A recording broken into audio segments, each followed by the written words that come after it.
Sorry, I forgot to do that. Fuck, I'm always forgetting to do the sword.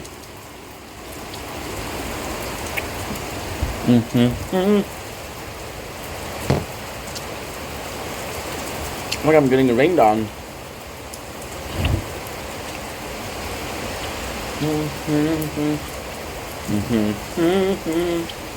Okay, we're back.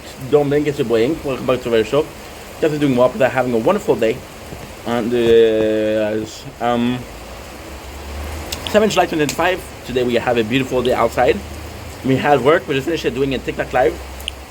That's also super cool. That is pretty much it.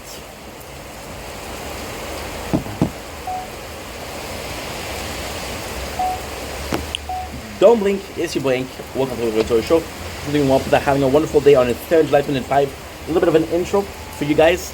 So we had work this morning. We just finished doing a TikTok live. We came back at around 11:30. We were live for 40 minutes, and now it's raining like crazy. So insane, because when I was doing a TikTok live about, I don't even know, not a long time ago, it wasn't raining. So kind of cool.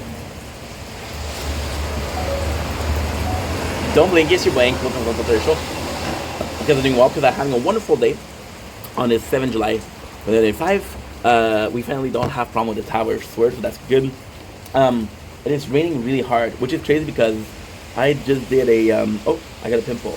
We just did a TikTok live, and it wasn't raining, so the fact that it is raining as hard is kind of cool.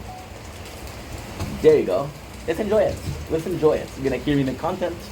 It's supposed to have some thunder today, so I'm hoping for thunders.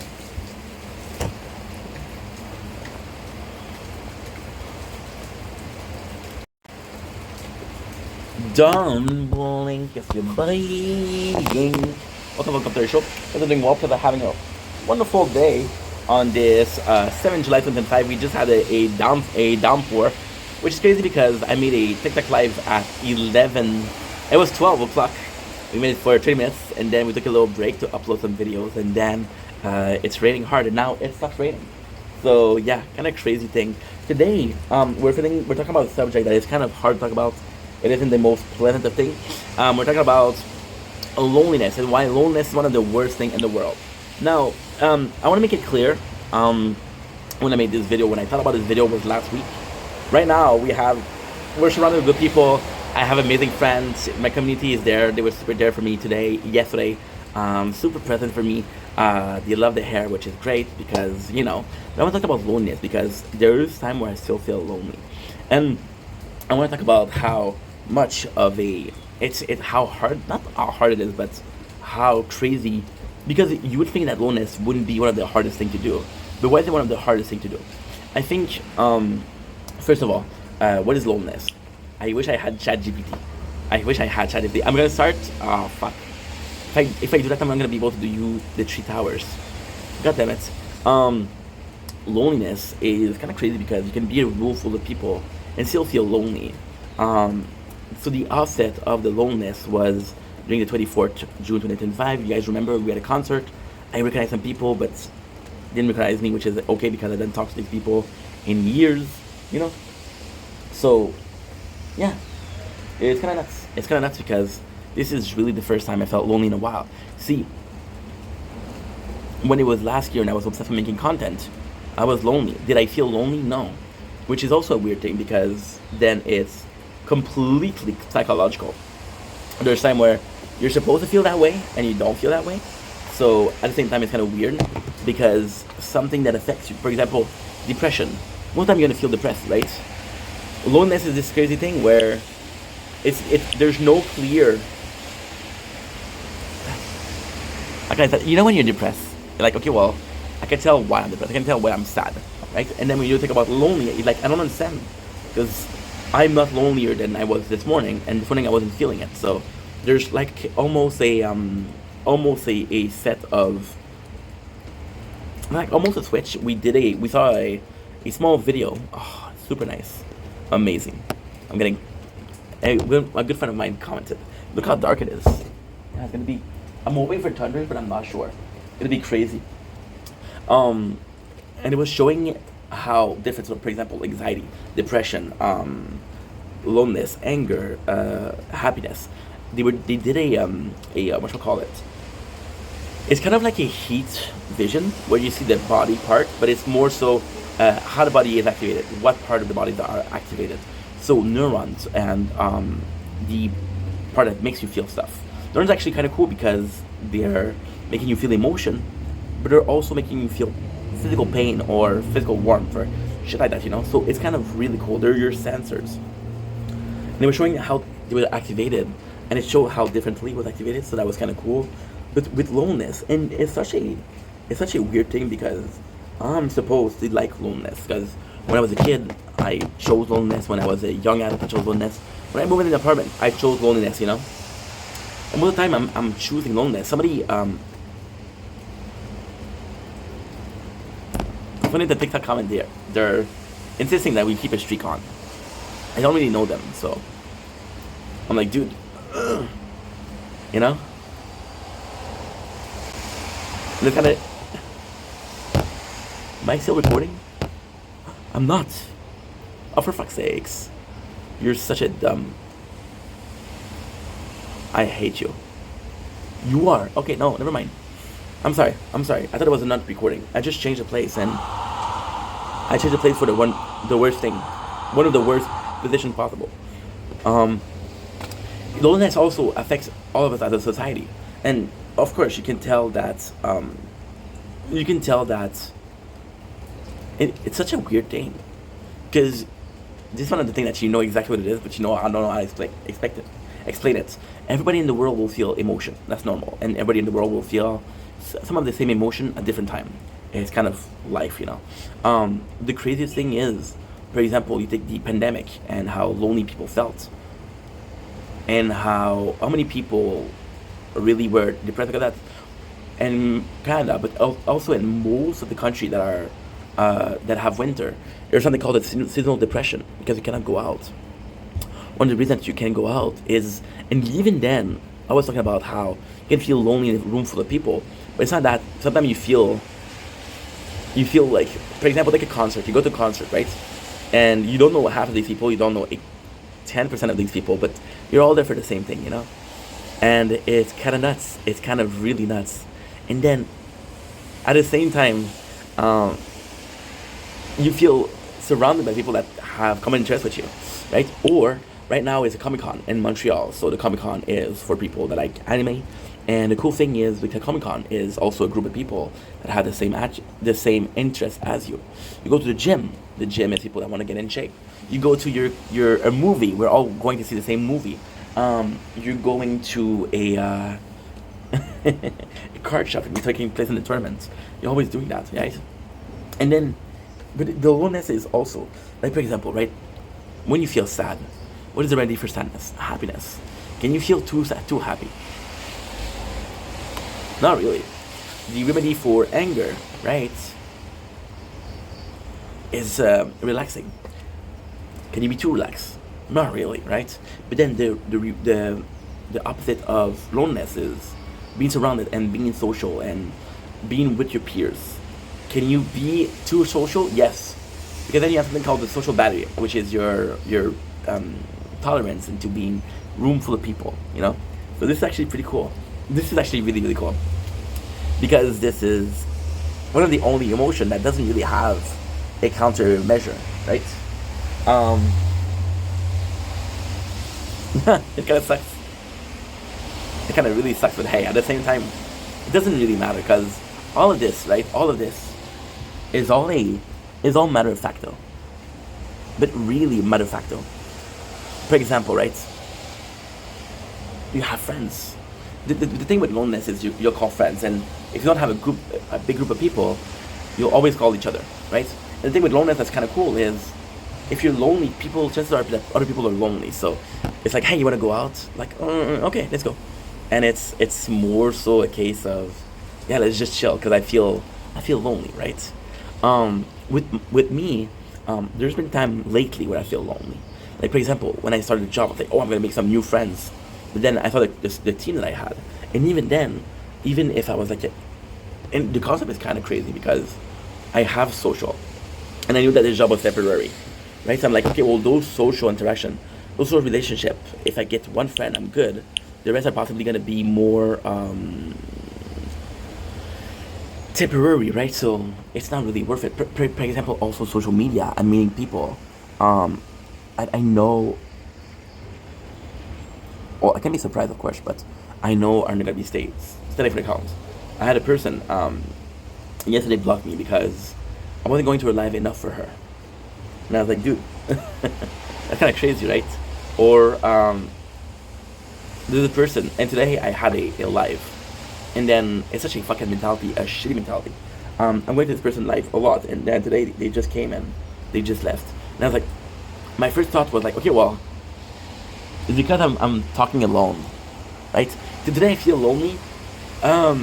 Yes and no, yes and no, because I had a lot of people in life, and I talked to a lot of people, which is cool. But I was supposed to spend a day with my mom. So I prepared myself to be like, yo, I'm gonna have conversation, I'm gonna have social life with my mom, you know. But then you have a life, and that's kind of cool. But when the life is closed, you know, and then it's kind of complex because how much social you need, how much social you don't need. There's a day where you don't feel like it. I feel like today because it's super rainy, you feel kind of stuck at home, you know. And again, it was like about seasonal depression because I'm stuck at home. Cannot go out, I cannot see people, you know. Then what is the remedy? So you go talk to people, right? But when you talk to people, you're talking, and I don't think it's nice. I don't think it's bad, but I don't think it's nice. You talk to people, right? And you talk to your friends, but they're working, they're busy. It's like, oh, okay, well, I'm gonna talk to other people I don't really talk to. And kind of the morally wrong thing to do is you talk to those people because you're lonely, not because you want to talk to these people, right? And that's kind of stuff. That's that kind of stuff. Because I feel like real strength come from within. Somebody that's gonna be able to be on their own and to be secure on their own, but also be self-entertained. Like for example, for food, right? I have enough food to last 4 or 5 months. Why do I constantly go shopping? Well, I constantly go shopping because I constantly go shopping because I'm in a position where I'm like, I kind of need to go out. I kind of need to go buy some food. And even then, this is kind of like one of the craziest behavior. You're so used to buying some food, and it's hard to tell your brain you don't need food. You have enough food, you know, because it's in the behavior, it's in your pattern. Go to the shopping and go to the shopping and buy some food, etc. You know. Yeah, it's kind of crazy. It's kind of nuts, to be honest. But then it's normal behavior. Like when you go to school, right? The first day of the school, what does most parents say? You're gonna make some friends. You don't think you're gonna be learning some stuff. You're gonna be making some friends, right? And then even as a kid, you have your kid in kindergarten, right? And this is also some kind of like almost twisted, almost ironic. You're gonna have your kids in the kindergarten. Why? Because you want your kid to be able to function in society, to make some friends. But then you're taking kids and you're basically teaching them that, okay, well, you constantly need to be surrounded with people, right? We don't really teach kids to be self-sufficient. We don't really teach kids to be okay on their own, right? But then it's kind of counter nature. My apologies. Kind of counter nature because we're social beings, right? We are very extremely social. Even if you look at the very beginning, we created society, we created the nation, we created a group of people, you know, and since the beginning. And of course, there's a chance of survival, which is higher. Right now, we're watching Squid Game, which is a lot of Christian society, right? And then in the show, you can easily feel like some people are feeling lonely because they don't know who to trust, and because they don't know who to trust, they feel lonely. So this is why we need a description for lonely. The description for lonely is super important because if you can be lonely in a room full of people, then being lonely is not being alone, right? Is it trusting? Is it I feel in a certain emotion, I don't know who to talk about? And stuff. It was my friend anniversary with him yesterday, so I didn't know, and I avoided social media could be there's simple drama. It's not a big deal. And then today it's like, what was drama? And I'm like, don't worry about it, it's okay. And then he thinks that I don't want to talk about it because I don't want to bother him, right? So it's like, dude, I'm here for you. And I'm like, I'm okay. But is it? It's also the thing. Like for example, you'll certain people, when they need to be okay, they'll push away people, right? So when these people tell you I'm okay, and like, okay, well, I know you're lying, and sometimes you're lying, but sometimes it's the truth. For example, yesterday, yes, it was a drama, but so dumb. A person that I used to talk to every single day, and we were friends. We stopped being friends because she stopped talking to me. Then she started doing live, and she was telling me to come here, to come to the live, and I was like, dude, it's too much. You're sending me 4 or 5 invitations per day. You're sharing your shit too. It's too much. And then she blocked me, which means we were never friend with. Now losing a friend, kind of shitty. Losing a friend that wasn't really a friend, it's a good thing. It's a good thing. You're gonna keep people around that are not true friends. No, right? So then, if he thinks that I'm being dishonest, because usually I'm being dishonest when it comes to. Usually I'm being dishonest when it comes to that, you know. And is it bad? Yes. Usually be dishonest? No. But at the same time, it's part of. I don't know. It's part of us as a micro society, right? I just realized that I'm not uploading. Now, what I mean by micro society, and this is also important because you talk about loneliness.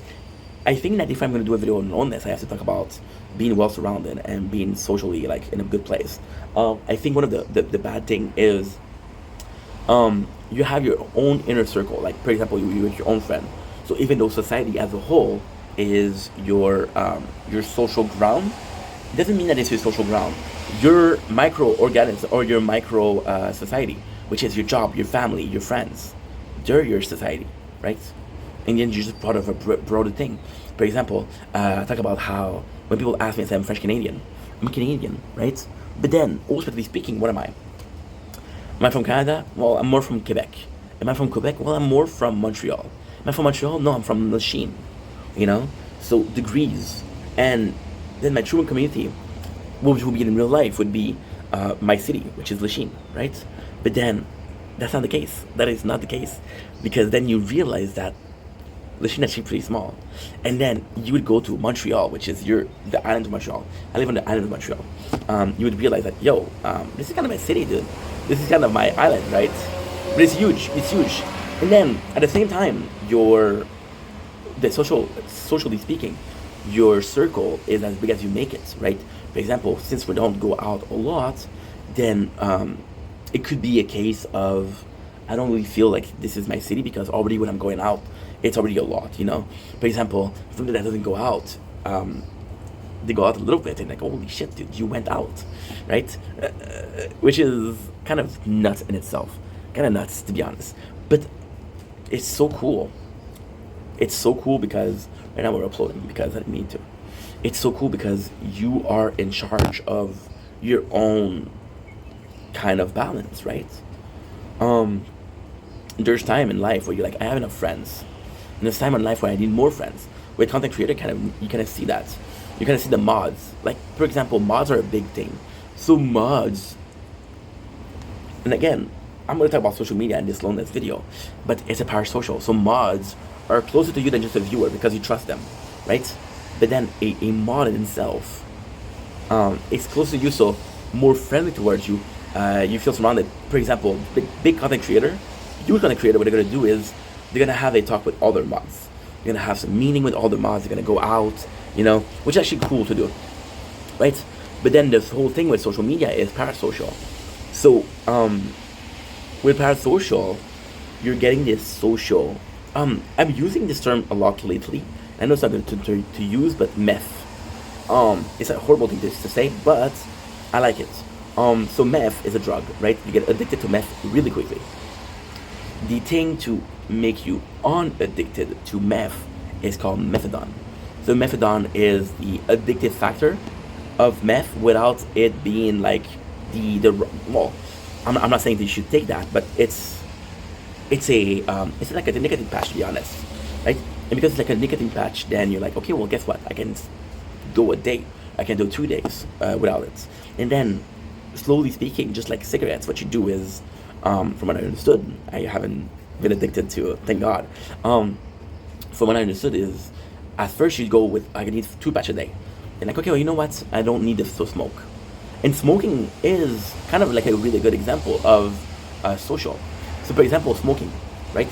One of the hardest things to stop smoking is the movement, the muscle memories. So, in your brain, you're constantly doing this, or you're constantly doing this, right? Depends on what you're smoking. And then you stop. So, the first thing that you need is nicotine. But then you find yourself, think about nicotine. You see a lot of smokers, they're gonna suck on something. They're gonna suck on a pen, right? And that's a behavior, that's a muscle memory, something that makes you feel like home. Like, for example, the kids, the babies, you're gonna see them sucking on their tongue a lot, right? So the reason why they're sucking on their tongue is because their teeth are growing. So sucking on the tongue is actually appealing to the teeth. It hurts less. So then it becomes part of a comfort system, right? So they're gonna be sucking on the tongue. They're gonna have a pacifier. They're gonna chew on the pacifier, chew on the tongue, right? It's not hurtful. It's not a bad behavior. And like, okay, well, you gotta grow out of this source of comfort, right? Because you have to grow out of this social comfort. Like, okay, well, stop sucking on your tongue. And it's hard because it's a muscle memories, right? So for social behavior, it's the same thing. For example, right, I do my streams, my lives. And my live is a perfect example because I do 20 minutes, 45 minutes, 50 minutes maximum. Because this is my social batteries. So if I did less, I'm like, you know what, let's go live again. And if I did more, it would be weird because I'm like, okay, well, my social battery's kind of done. Of course, you have good days. So something that affects your behavior. So because you affect your behavior, you're affecting every single emotion. You're happy, right, because you have good behavior, or you feel more social because I'm fucking happy. Let's share this with the world. Doesn't matter how they care. Doesn't matter how they see it. I'm happy. You know, that's cool. It was really cool, actually. Really fucking cool. So yeah, but it's such a crazy thing because, like I was saying, at a very young age, you establish social behavior. Don't bite people. Don't push people. Don't punch people. That's not nice. You know. And the parents, your hope is that your friend will make a lot of friends. And then it's kind of crazy because you hope your kids will make a lot of friends, but most of these kids are fucking ruthless. And they're not going to be good friends, right? Because they didn't learn to be good friend yet. I like to say that I was a shitty friend with a good intention, and I have to say that right now I'm an okay friend, right? I'm an okay friend. I don't know if I'm the best. I don't think I'm the best. I very much so don't think I'm the best, but at the same time I try, you know?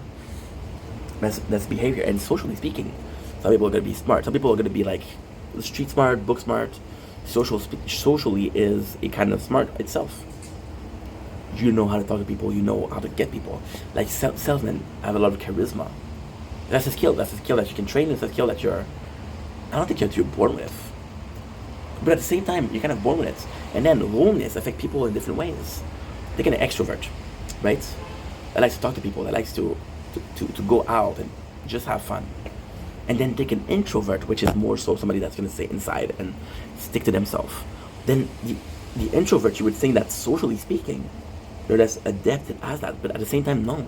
Because what if the introvert, okay, that's going to sound so bad, but I don't mean it in a bad way. What if the introvert had a fake profile, not a fake profile picture, but had a, like it's not him, it's not a picture, and he has a completely different name, and it's not really him talking. Then the introvert possibly doesn't have a lot of confidence in himself or herself. And what they do is, with that identity, a social identity, and they can be very social, so they have a social fix. And then the greatest thing with that is they stay introverted because that's in your nature, but they're becoming more and more socially intelligent, right? One of the shows that I like the most is Big Bang Theory. Look at season 1, Sheldon, which is a completely inept, socially speaking. And then that season, and final season is actually pretty good, right? And then the extrovert who, just like me, has to learn to take his place. Has to learn that, bro, you're talking a lot, or bro, you're taking a lot of space, or bro, you should listen to people, bro, stop cutting people off, you know? That's socially speaking. And then the greatest thing that ever happened is that you get social norms. Like, everybody's gonna be different, and everybody's gonna have their patience and their tolerance of socially speaking, right? But then you enter a subject of what is morally wrong, like don't hurt animals. If you hurt animals, everybody's gonna say, "Oh, he's an asshole." So socially, we have rules, and it's a good thing. I crazily enough, will go on my scooter, right? And it's not a really social thing.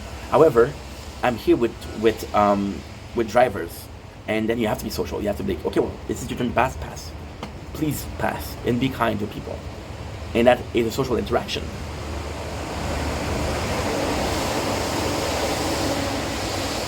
And then you got the worst thing. The worst thing with that is that you realize that loneliness, the truth of loneliness, is just social interaction. And then this is the insane part. Can you quantify happiness? No. Can you quantify? That's nuts. Can you quantify? Can you quantify love? No. But you can quantify your social battery. So, for example, every single day, you watch my time. While I stream, talk to my parents, or I talk to my friends. And then, like, okay, well, today you did 4 hours. Yesterday you did 3 hours. The day before you did 4 hours. So you know that's your socially acceptance of 3 to 4 hours per day, right? And then, of course, I'm not saying that you should dictate your own social. Your body will tell you though. Your body will tell you. Your body will tell you when you're sleepy. Your body will tell you when you're hungry. But it will tell you when you're lonely, right? And it's a not necessarily a coping mechanism, but a defense mechanism, right? Your body will say, hey, you need to go out. You need to talk to people. You know. My mom feels lonely. She doesn't have a boyfriend. She doesn't have a dog. She has me, and most of her friends are retired, and she doesn't want to be retired. But also, the fact that my mom feels lonely, it makes her so nice because she's grateful for the people that she has. She's grateful for the time that she goes out. She's grateful for a lot of things, and it's a nice sentiment. Her being lonely isn't a nice sentiment, but the fact that being lonely taught her the importance of having people around you and having people in your life is great. It's amazing. It is unbelievable because we take relationship for granted. We take friendship for granted, right? We take family for granted. But then at the same time, we take those for granted. At the same time, we kind of need those people. If, and only if, okay? If. Oh, this is so shitty to say.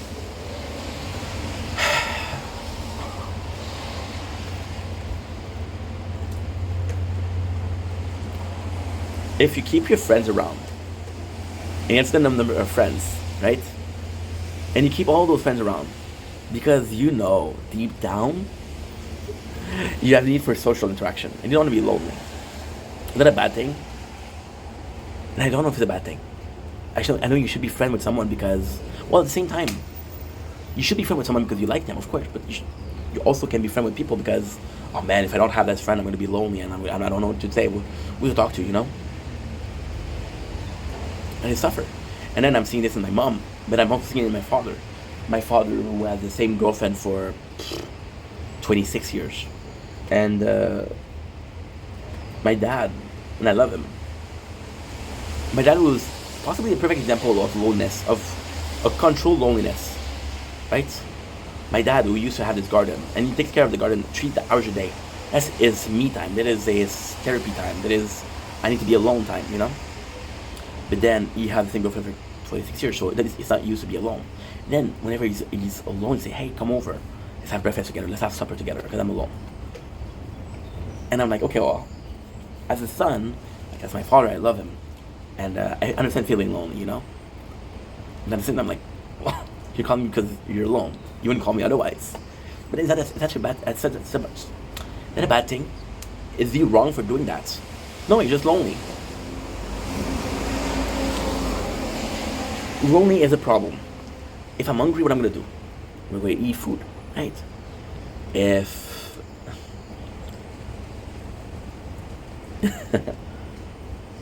I'm not, I'm going to go find something to relax. Watch a movie, take a shower, Just calm down, you know? Loneliness is a need. It's a problem. There's a solution and there's a fix. Right? But it's also something we share. What is the reason behind war? Conquering. Greed. What is the reason behind peace? Society. Morals. Values. Your morals and values are only worth it when you're with people. It doesn't matter if you're the kindest person alive when you're alone. It matters that you're the kindest person alive when you're with people. You know? Your values. Your value of respect. You're not being respectful to yourself. You're the hard worker. You're not hard working for yourself. I'm hard working for myself because I make content. Right? Because of that. You know? And I thought about this yesterday. It's tough being lonely because some people I know will do a live because they're lonely, and then they don't have anybody because. Okay.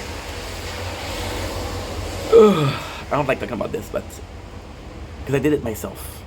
People are gonna come live and they don't have content. They're just lonely, so they don't come in to make content. They come in because they have this need for social, and when they'll see you, they'll get excited and say, "Hey, how are you?" I'm like, I just came in.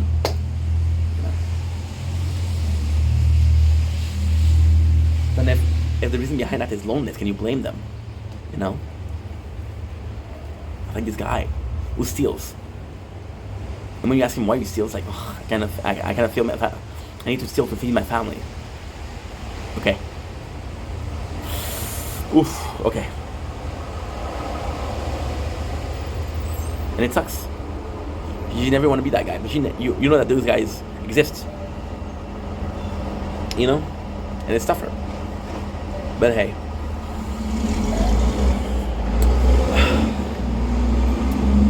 as we say in French, c'est la vie. Anyway, love you guys. Take it easy. Peace.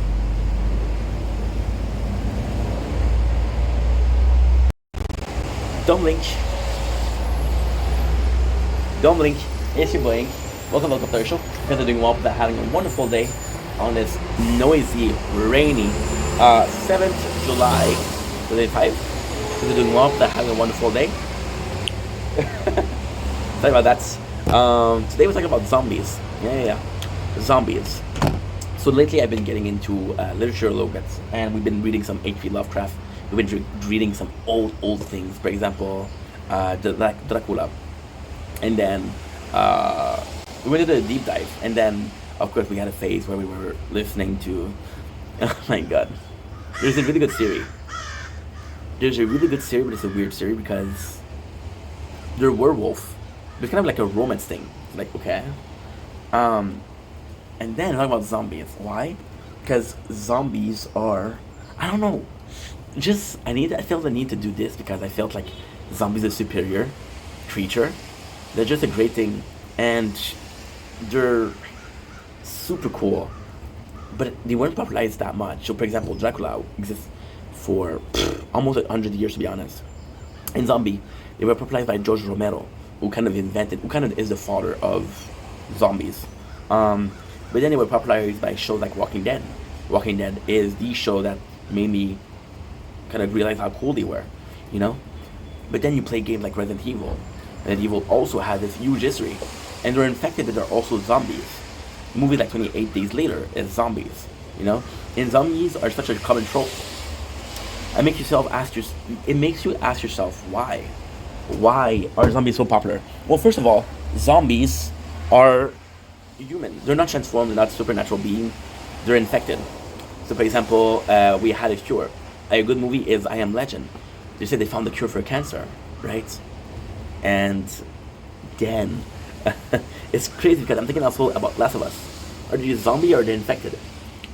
The Last of Us is probably one of the only source of media that correctly use the term infected. They're infected by cordyceps, which is a mushroom. It is in real life. You know, with I Am Legend, they found a cure for a sickness, which was cancer. And like, guess what? We can fix cancer. And then they did get infected. So, oops.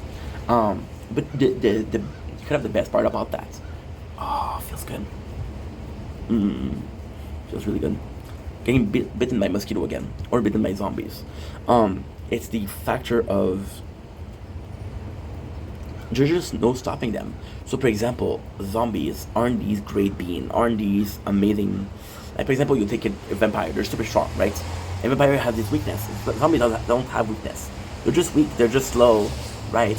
And it's such a common trope. And at the same time, with zombies, for example, Walking Dead, there's really cool effect with and I'm gonna get some hate. I love Vampire Diaries, but you look at Vampire Diaries, they have fangs. That's pretty much it. They'll do something with their eyes. For a zombie, you can really go forward. Like this zombie, something out of his face, right? You can really go ahead and do some cool shit. But it's just the playability of a zombie. It doesn't matter how they get. A zombie is what is something that comes up from the dead, right? It's an undead. We used to call them undead, by the way. Before people start using the term zombies, it was undead, and it's just so fucking cool because it's just such an interesting concept. So for undead, we're always afraid of the dead and possessed and evil spirits, right? With zombies, it's more so like they're infected.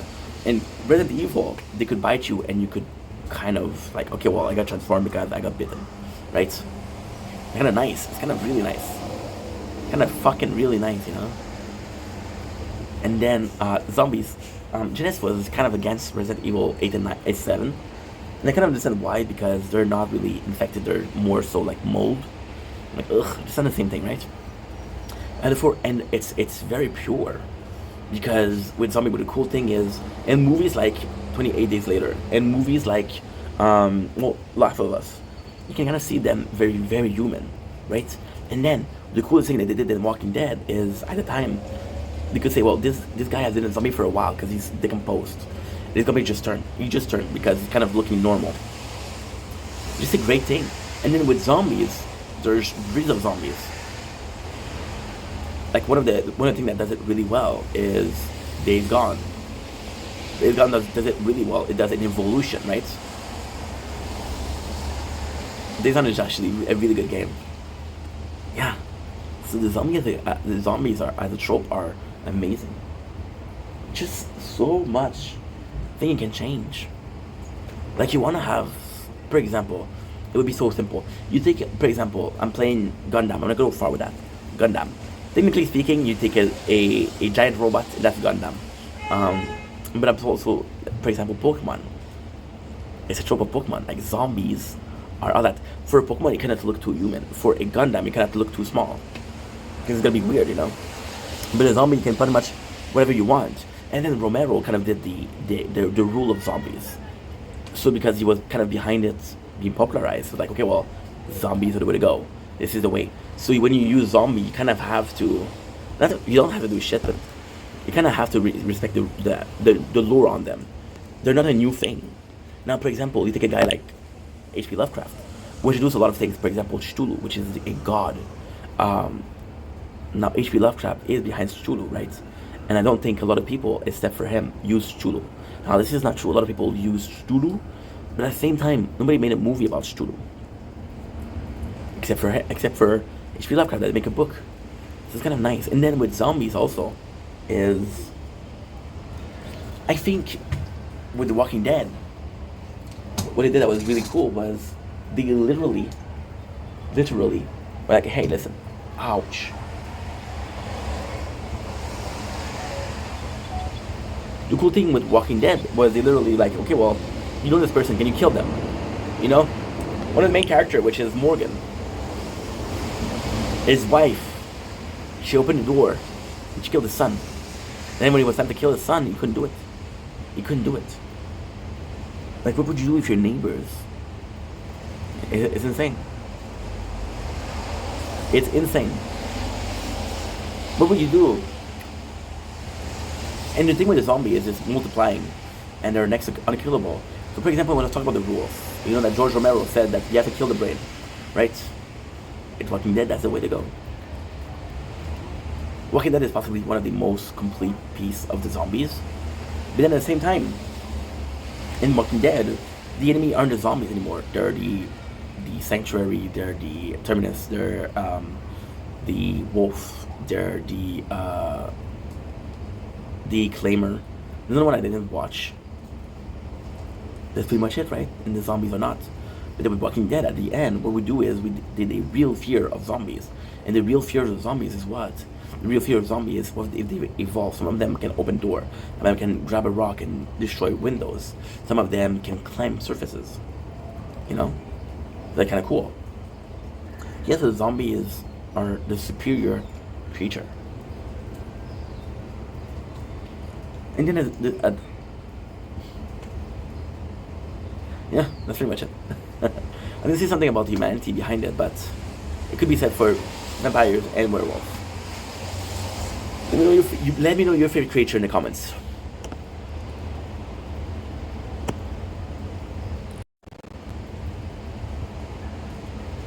Don't blink, it's your boy Yink.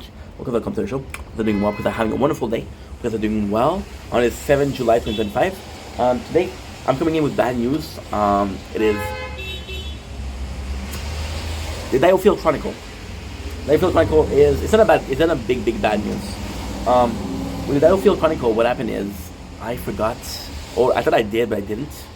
I thought I uploaded part 2 of the Diofield Chronicle, but I didn't. I'm gonna have to restart. Now, it's not a big deal because we have 2 hours, about 3 hours of the game we played. So it's not a big deal, but at the same time, it kind of sucks. So yeah, I'm gonna have to restart from 0. So you're gonna see version number 2. It's cool because we're not that far in the game. It's not cool because I don't like the game that much. But yeah, we fucked up. So if you're seeing some double content, my apologies. Anyway, love you guys. Take it easy. Peace. Okay, next. What is the next one?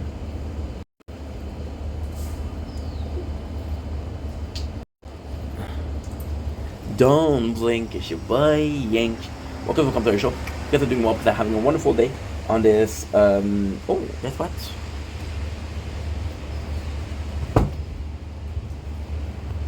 July 2025. Today, we're talking about Ocarina of Time. And I know you're gonna find me annoying with that Ocarina of Time, but it's just such a wonderful game. And we're talking about real life also. So, you know my favorite game is Majora's Mask. Majora's Mask world never felt real. For some reason, Ocarina of Time world felt really real. The plains, the horse riding, the lake, the mountain, it felt very real. The cars. It felt really weird. Very real. I don't know what's about Majora's Mask that doesn't really convince me that it's real. But then I was seeing, like, for example, the cloud and the rain, and it just bring me back to Ocarina of Time. And then I thought about this before. I made a video about this before, about how I'm looking at clouds and I'm like, oh my god, it makes me remember Hyrule. I'm looking at plane, it makes me remember Hyrule. And then I'm asking myself the question, why do I care so much? What is it about Ocarina of Time that really completely changed my perception of video games?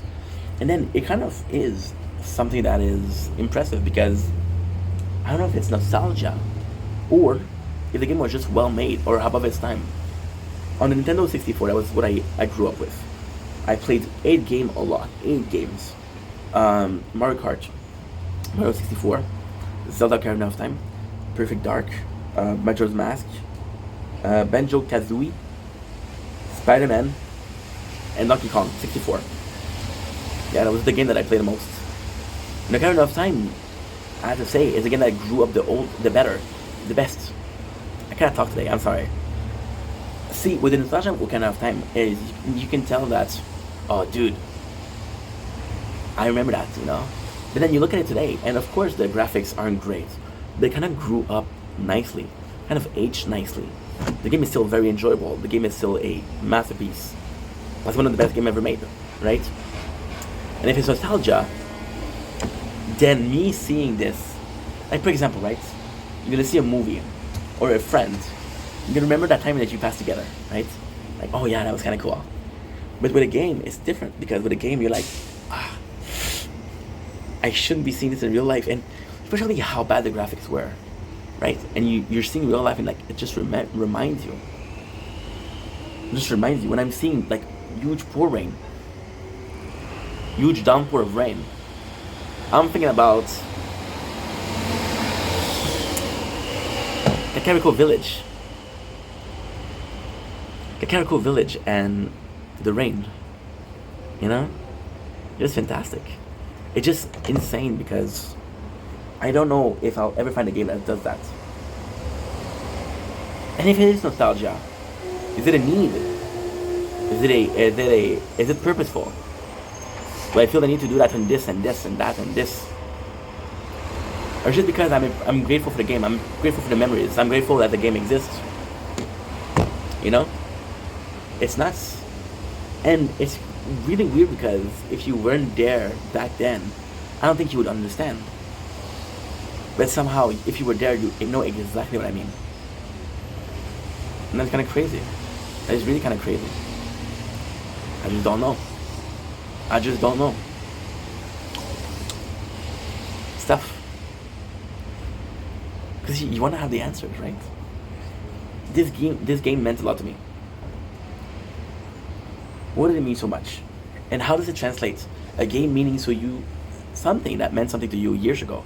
How does it translate to right now, right? How does it translate to here? See, I'm in a position where I'm in a blessed position. I've played enough game in my life where I know exactly what I want to play. I know enough. I played enough game to have games that I can play 2-3 times. And then there's a whole year that passed because there's so many of them. And then you can restart and you don't remember because you play so many games. And the same thing for music. I'm okay with the music that I have right now. I don't need new music. Does that mean that I shouldn't get new music? It doesn't mean shit. Does it mean that I shouldn't play a new game? It doesn't mean shit. You know? It's kind of nice knowing. Kind of nice knowing.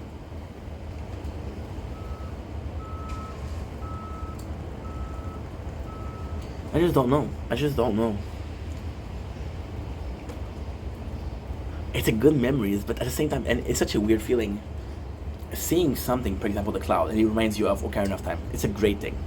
You have such a good time because of that. But then at the same time, you're like, oh fuck. I wish I could move on. Where does the need of moving on come from? Is this a pressure by society? Is it because there's a whole world out there? Is it because I need to? I'm being told to move on. I'm being told that, well, you're such an age, you should have a wife and kids, you know. And the reality is, I don't know. And possibly you never know. But there's a charm behind it. And it's a cycle because if you think that you don't need to try new stuff, then whenever you see something that reminds you of the game, will remind you of the game. Because you didn't try new stuff to replace it. But in the flip of it, that you want to replace something isn't good. One of the things that should be replaced. And then there's completely different things. For example, Kingdom Hearts, which I would have to wait 13 years for the third game. At the time, I didn't care. Little Nightmare, which is one of my favorite games. To just release the third one, and I don't care. I don't care about it. You know? And it's because I'm getting older. And those memories to me are precious. You see older people talk about, oh, when I was young. Am I at that age? Am I at that point where I'm saying, when I was young, we had this game called Ocarina of Time. The graphics were great for the time. I don't know. It's a great thing, but it's a bad thing. Because the memory is a safe place. Nostalgia is a safe place. But the fact that you need nostalgia is not good. Because you needing nostalgia means that the current place that you are doesn't feel safe enough. You're coping with nostalgia. You're coping with a place of comfort. That is not good. Anyway, love you guys. Take it easy. Peace. Okay.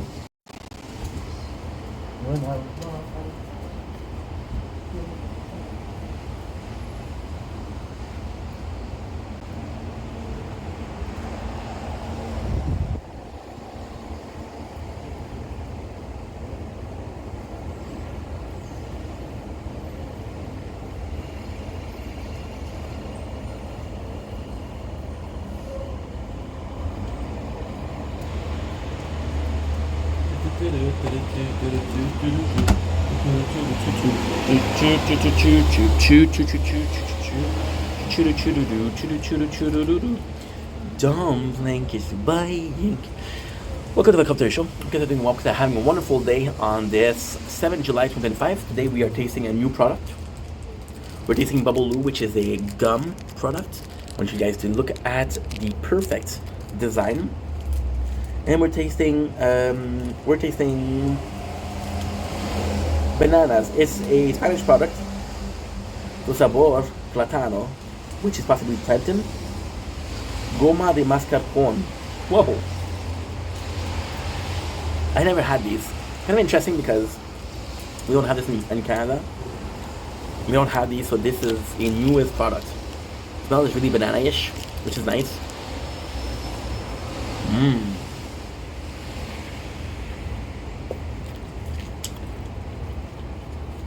Mmm. Oh, that's great. Mmm. That is great. Mmm.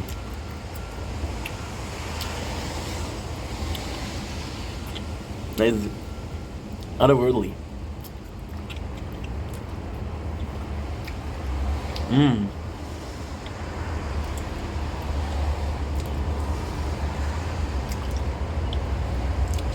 Not because you taste the banana.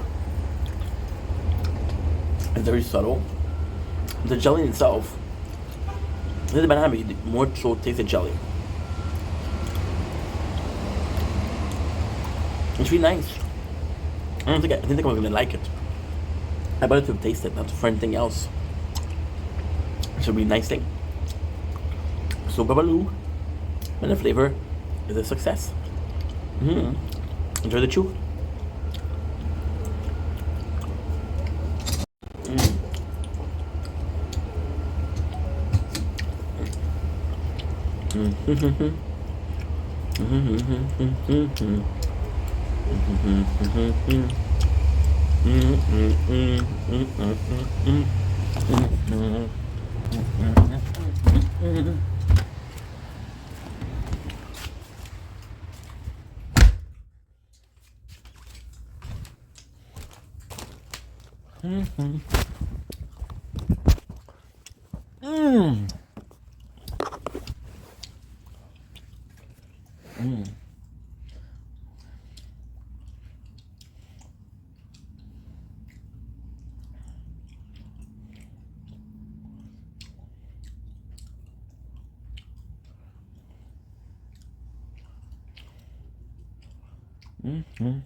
Wait a second.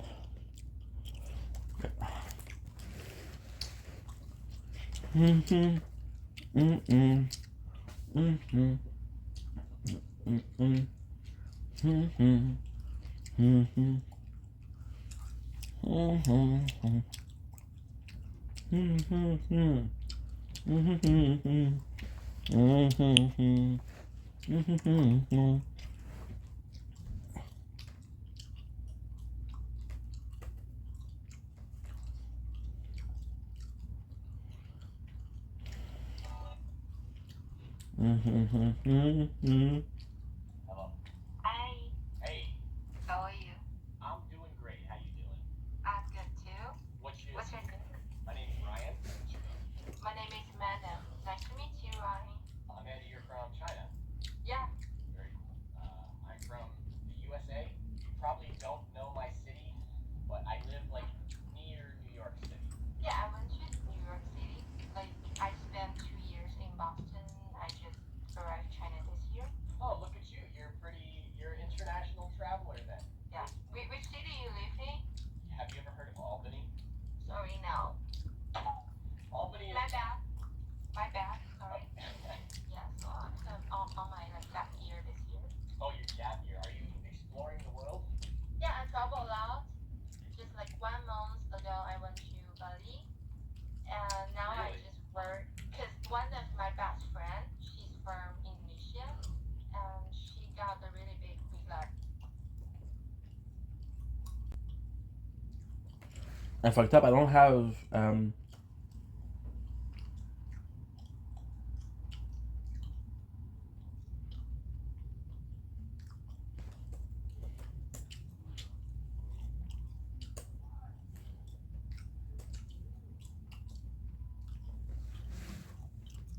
Mm. Okay. Mm.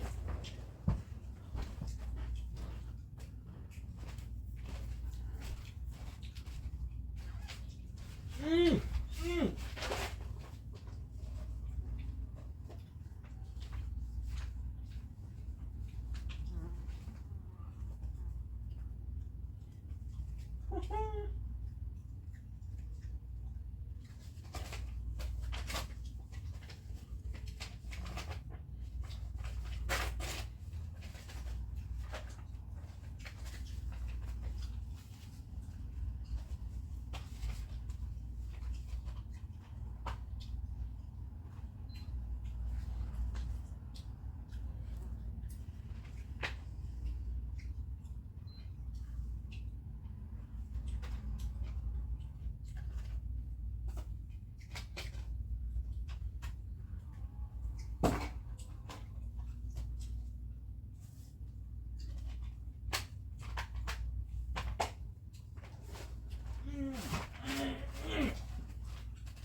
Good.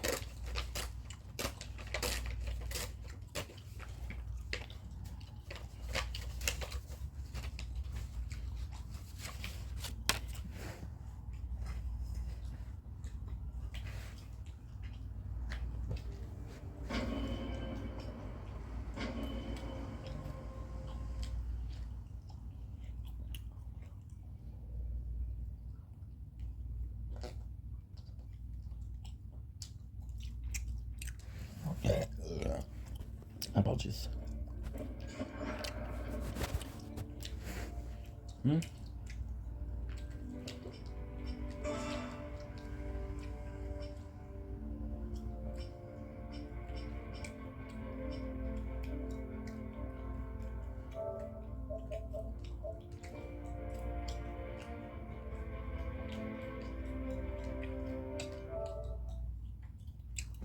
Mm.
Mm. Oh.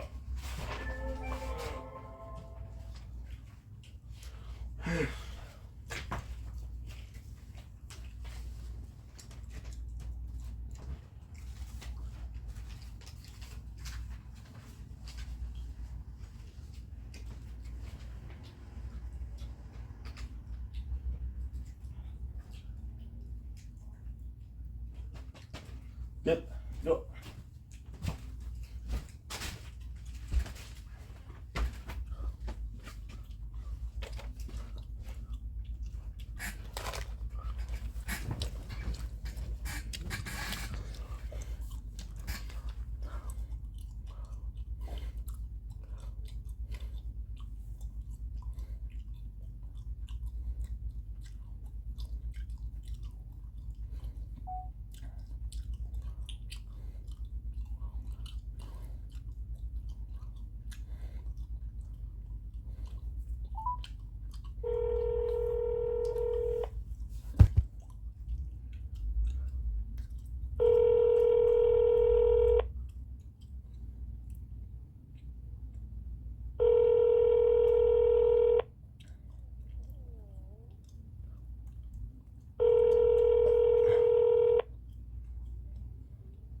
Votre correspondant n'est pas joignable pour le moment.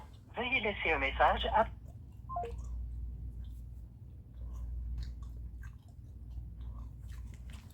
Oh shit.